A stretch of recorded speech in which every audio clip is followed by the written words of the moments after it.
PTF and JK back with you to talk about the Saturday Sunset Six. What's the Sunset Six? A new wager from our friends at First. It combines the last three races at Gulfstream and the last three races at Santa Anita in a $1 15% takeout pick six happening every day of this fall meet that both tracks are running.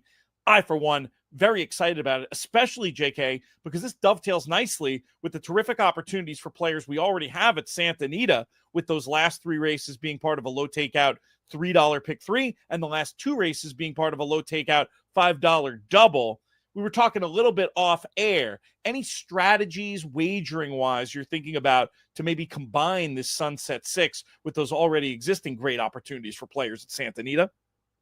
Yeah, I mean, I think that any opportunity you have to be aggressive at Gulfstream, because, you know, if you're aggressive in terms of singles and aggressive in terms of not using too many horses, of really trying to lock in, you can really set yourself up on the back end for Santa Anita. In the unlikely or the unfortunate event that you get beat at Gulfstream, there's so many great opportunities at Santa Anita to come back and still leverage those opinions in those races, those last three races. You can come back and play that the pick three. You can come back and play the late double. You can come back and just play the traditional pick five, late pick five, right, to mix in those opinions where you could be very aggressive on the front end of this pick six to try to gather some real equity.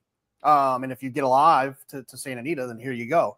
If for whatever reason you don't, now you can play the other side of it and really end up in a pretty good position. And there's also a chance to hedge and or press, depending on what kind of position you're coming into at Santa Anita. Hit those biggest opinions even more. Or if there's that one horse that you left out for construction reasons that you wish you had in, this is an opportunity to put that horse in. We never preach hedging for hedging's sake on these shows, not that kind of podcast. And I don't think ultimately that's the way to make money. But sometimes you can't afford to do everything you want to do. Having good pools to be involved in that intersect like this gives an opportunity once in a while to maybe add a little bit of extra coverage, and always to press up those best opinions even more if you're not fully happy with the way you have it covered. There's a little bit of a dinner break, as it were, between the three races at Gulfstream and the three at Santa Anita on a lot of these days, and a chance to put your wagering strategy hat on. I want to say thank you to everybody out there watching, whether you're watching on the In the Money Media YouTube channel, the Santa Anita YouTube channel, Santa Anita socials, In the Money socials. Please help us out. Subscribe, especially on the YouTube side, but to the socials as well. Make sure you don't miss any of the great exclusive content our friends at Santa Anita and Gulfstream provide, as well as what we do over here at In the Money Media. Let's dive into these races, my friend. We kick off with race number 9, 5:05 Eastern at Gulfstream. We've got stakes action right from the jump. 2-year-olds in the Hollywood Beach going the flying 5 furlongs around Gulfstream. I'll let you kick things off. Yeah, it's a single A, single B for me. Pretty straightforward. Monster to the outside. What number are we going here, Pete? 9. You got it in front of you. Yeah, Monster, I think, is just that. I thought ran well. Ran into Bobrovsky, playoff Bob, as it were, in the Skidmore. He's drawn perfectly. You know, we talked about it on the Friday edition of this show. I love horses that have speed drawn outside turf sprints. I'll also use Lenny Lou as a backup. You know, she had shown a lot of talent. You know, she went over to Ascot. That didn't go well. She scratched. She ran pretty well at Ascot. She was third. Well, yeah, but I'm saying it didn't. You know, I mean, she didn't win. Is what I meant. But I think she's still pretty fast, still pretty special. So I want to make sure I have her in the mix. Those are the only two I need. Those two outside horses, the 9 and the 8. Yeah, I really fell in love with Lenny Lou at Ascot. I wasn't sure going in, and then two things happened. One, she was a wild price over there in the day. I was able to advise her at a very big number, and then she just looked so good in the preliminaries. Interestingly, went down without a pony, different than a lot of American horses, but just looked the picture of health going to post, made me a fan for life. Was gonna run at Kentucky Downs. They decided not to do that in the incident that one guy on Twitter decided to give me a really hard time, saying I had no idea what I was doing, picking a scratched horse. We'd recorded it 4 days earlier. What are you going to do? Anyway, Lenny Lou came back, ran on the dirt, ran okay, won a nose. The figure wasn't great, but I think she's a turf horse, and getting back on to the preferred surface. I like her chances quite a bit. I'm not getting beat by Monster. I had it 8-9, 9-8 for JK. We're in a lot of differences on the Friday show. We are in lockstep to kick things off on the Saturday Sunset 6, which continues with some bread and butter stuff. 6250 claimers going a mile around Gulfstream in their 10th race on Saturday. Looney Seam is a horse I've always liked. In form, a winning kind, fits well with these. That's the 7 runner. I also thought Blue Slide Park, the 2 was interesting. Big trainer switch here to Barboza, and I thought that race 2 back would make Blue Slide Park look pretty tricky in here. 7-2 for me. I'm open to including others though, JK. What do you got? Yeah, 2-4-7 for me. The same things you mentioned with the 2 and the 7. I'll add the 4 onto that mix as well. Kiki Love, who I thought 2 races back, you got the synthetic race that kind of dirtied it up. 2 races back, showed speed, got tired. There's been a horse that's come back and run well out of there that's won out of that race, which makes me believe that it might have been a little bit better, than it looks on paper. So just for me, 2-4-7. I didn't really need any of these other horses. Let's get to the nightcap at Gulfstream on Saturday. We're going a mile on the turf for these 2-year-old fillies at the maiden special weight level. I liked Affirming, the 3 best. The Dam was a turf winner with some decent figures. The second Dam, people probably remember, Storm Flag Flying, juvenile champion, dirt, but Phipps blood, so turf is well within the range of possible outcomes. Sire Side being by Blame, who's by Arch, solid turf influence there. Affirming is the clear blood pick, but I wanted also the 7, Bert's Naughty Girl. Female Family has turf winners in it, showed some speed, and has run in the money twice. 3 and 7. This is another spot, though, where I don't mind the idea of spreading at least one more runner. Who you got for me? Oh, I need 100 runners in here. So I'm going to use a 2, Teodoro. Mark Cassie's good with first-time starters. The horse has some precocity in the pedigree. Affirming, just like you talked about, the Rapoli homebred that has that Phipps family deep down inside. The 9, Welcome Surprise. There's a turf work 2 back. The fact that it's worked on the turf, we won't know until you can get a look at the workout report, but at least something that's on my radar at this point. The horse did get a work in. And then the 10, Tossing. It doesn't scream turf pedigree, but there is a sibling that's with Joseph O'Brien. I'm going to just go out on a limb and say that if there's a horse with Joseph O'Brien, they probably are a little bit grassy. So I want to use 10, Tossing. But my top choice in here is going to be the 8, Birch Run. It's a horse who has experience. I think this summer I was reminded of experience and how far it goes in these races when it comes from a fitness standpoint, but just a mental standpoint. This horse has run well enough on the dirt. Now gets an opportunity to get to the grass. There isn't anything that really suggests that she's going to absolutely love it by any means, but she is one that has obviously had some talent. She's shown some talent to take some money to be single digits in all 4 starts in her career. Yeah, I don't mind that idea at all. 8, 2, 3, 9, and 10 runners JK wants to use as we close out the Miami portion of the Sunset 6 and get on the plane out to Santa Anita. And this is a particularly cool sequence at Santa Anita. If you haven't looked, you got to get involved in this card. Santa Anita on Saturday. 5 graded stakes races. We're going to be talking about the last 3 of them here. And as mentioned before, you've got on these last 3 stakes races a special pick 3, the late pick 3 with a $3 minimum, 15% takeout, and then that special double connecting the last 2. Lots of interesting opportunities here. 7:38 Eastern is the time for this downhill Eddie D Stakes. As we head out west, JK, how do we want to keep this thing going?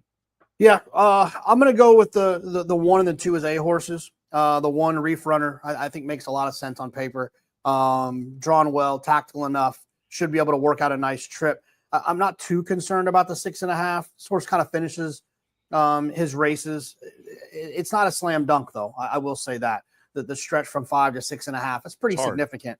Yep. And so, but I do want to have the horses in A. The 2, I definitely want to have.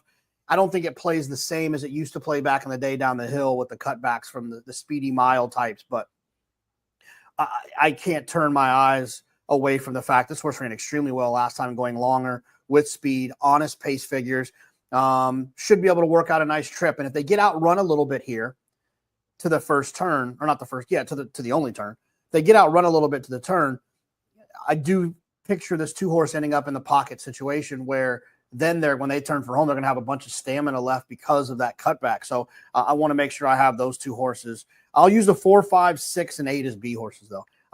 None of them do I trust enough to upgrade fully as an A, but I definitely want to have in the mix just in case. So 1, 2 is A's, 4, 5, 6, 8. 1, 4, 1, 4, 5, 6, 8 is B's. The 8's the one I wanted to talk about. First Piece, last year's winner of this race, had license to be short last time anyway, and I just think this is the downhill horse for course. We talk about our historic angles in this race. Yes, the milers with speed cutting back. I'm glad you took that one out of the mothballs. We've been talking about that on these shows. We've been talking about that angle before you were even on these shows, going back to Bobby's kitten days. So good to get that one on there. But yeah, First Piece. The other angle we always talk about here that I think is still wholly relevant, horses for courses going down the hill, First Piece being one of those. The 1 and the 6, both of whom you had in your reckoning of the race, both have questions about the downhill, but they're both in good form and just made so much sense. I wanted to have those at least. I'll take a look at your others, but I had this one 8 on the top line, 1 and 6 on the B line for JK, 1 and 2 with the 4, 5, 6, and 8 behind it as we move to the middle leg of the late pick 3 at Santa Anita Saturday, the penultimate leg in the Saturday Sunset 6. We've got grade 1 action, JK, in the form of the Goodwood. Who wins it? Yeah, Full Serrano's going to be overbet. And, he's obviously talented and can win. I'll use the horse. But I think First Mission's interesting. Yeah, he's one who's always just kind of been knocking on the door. He's got some races that are probably better than what even Full Serrano's run.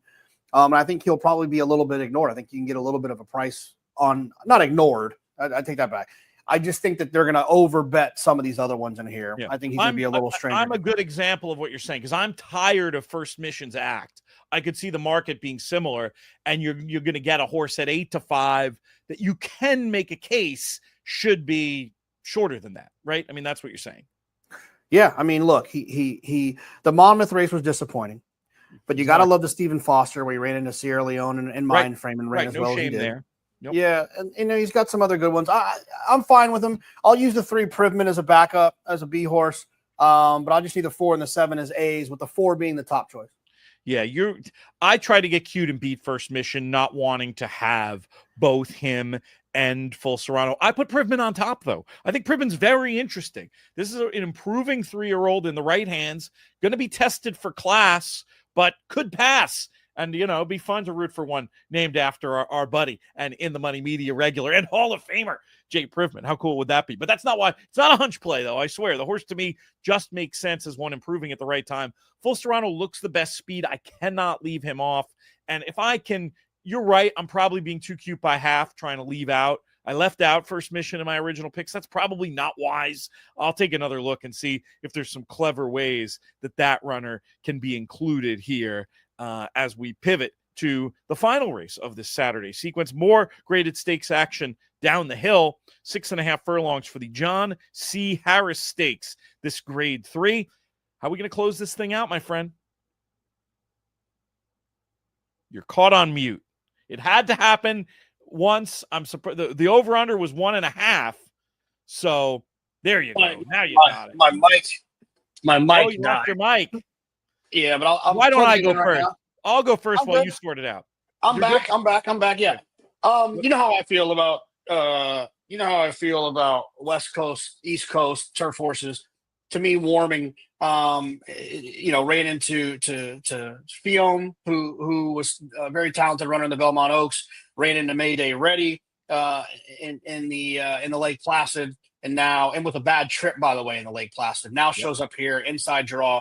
I like Warming quite a bit in here. I'll use the 4 Innovative as well. It's kind of a home game for Phil D'Amato, a little bit more tactical speed, in case Warming finds herself in trouble again. So 1, 4 as A's, and then I'm going to use quite a few B horses, the 6, the 9, the 11, and the 12. 6, 9, 11, and 12 on the beeline for JK. I like Warming too. I think he makes a ton of sense. This is looks like a shrewd bit of spotting from Motion, who does so well with his West Coast Invaders. Best number came turf sprinting in just the second career start. So this is going to suit this is going to absolutely suit her. I said him. This is going to absolutely suit her. The only problem I have for her in this spot, the inside, I don't mind the inside in a race like the 8th race we talked about, where it's only 8 horses. With the big full field, it can be a little bit tricky. I don't care. I'm still putting Warming on top. There's still so many positives, but I definitely do think it's not a bad idea to back up. Eiffel, the 9, was the one that leapt out to me as one to have on side. Like the top one, ran the best figure early, sprinting on turf, and lately has been running long. Plenty of upside in just the 4th career start. And the way she's been bet on turf suggests that she's got talent beyond what we've seen. I thought Eiffel, the 9, was an interesting alternative to the 1 Warming. I'll take another look at your 4 as well and some of the other backups. Again, it's just going to come down to construction, but I'll definitely be alive to the 1 and the 9 as we close things out at Santa Anita. Any closing thoughts from you on this stakes-laden Saturday Santa Anita card, or anything else about this Saturday Sunset 6? No, it's a lot of fun. I will mention for our friends at Santa Anita in First, they do have a contest on Saturday. I think it's 4,000 live money. Get you some BCBC seats. expressbet.com/tournaments is going to be a place that you can go and get all the information on that one. We love to support their tournament program out there, as well as these terrific wagers they have. It's some of the most player-friendly stuff going.